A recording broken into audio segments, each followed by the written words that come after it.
நான் எவ்வளவு முயற்சித்தும் என் ஆசீர்வாத கதவுகள் மூடப்பட்டிருக்கிறது.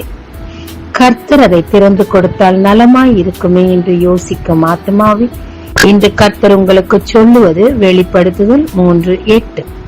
இதோ திறந்த வாசலை உனக்கு முன்பாக வைத்திருக்கிறேன், அதை ஒருவனும் பூட்ட மாட்டான். வாக்குத்தத்த நாட்டை சுதந்திரிக்க இஸ்ரவேல் ஜனங்கள் புறப்பட நினைத்த அந்த நிமிடத்திலிருந்து பார்வோன் அவர்களுக்குரிய எல்லா வாசலையும் அடைத்து போட்டான்.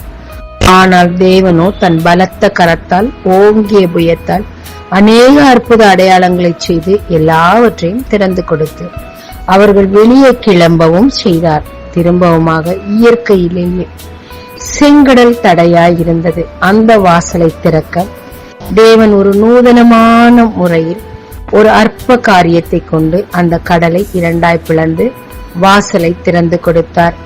வனாந்திர மார்க்கமாய் நடத்தின போதிலும் எரிகோ மதில் அவர்களுக்கு தடையாயிருந்தது.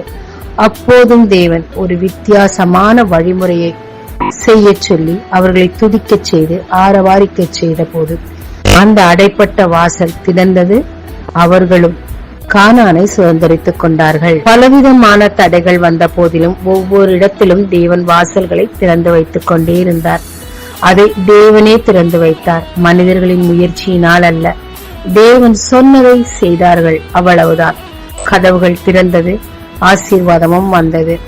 நாமும் தேவனுக்கு தெளிவாய் செவி கொடுத்து தேவன் எதை செய்ய சொல்லுகிறாரோ அதை செய்யும் போது, தேவன் எப்படி நடக்க சொல்லுகிறாரோ அப்படி நடக்கும் போது நமக்கு முன்பாக ஒரு வாசலும் ஒருவராலும் பூட்ட முடியாது.